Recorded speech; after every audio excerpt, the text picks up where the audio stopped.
لو انت زهقت من الناس اللي بتتصل عليك كل شوية، الفيديو ده هيغير يومك. معايا كود سري هيخلي تليفونك دايما مشغول وعمرك ما هتتزعج تاني. يلا بينا نبدأ الفيديو. تعالوا كده يا جماعة، اول حاجة هنجي على جهة الاتصال. تمام. بعد كده هنكتب الكود ده: نجمة 21 نجمة 3 7 شباك.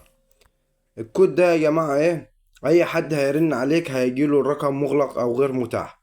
بيقول لك هنا اعادة توجيه المكالمة تم التسجيل بنجاح. تمام يا جماعة، كده لو جينا مثلا اي حد اتصل على الرقم ده هيجيله مغلق ومشغول الان. تمام. عايزين مثلا نلغي الكلام ده يا جماعة، هندوس شباك 21 شباك. تمام. نختار الرقم. تمام. بعد كده هيجيلنا ازاي اعادة توجيه المكالمة تم ايقاف الخدمة. كده يا جماعة هنكون وقفنا الخدمة خالص. تمام. ويا ريت يا جماعة لو الفيديو عجبكم ما تنسوش اللايك والشير والاشتراك في القناة وتفعيل الجرس عشان يوصلكم كل جديد. مع السلامة حبايب قلبي، سلام. Here we go.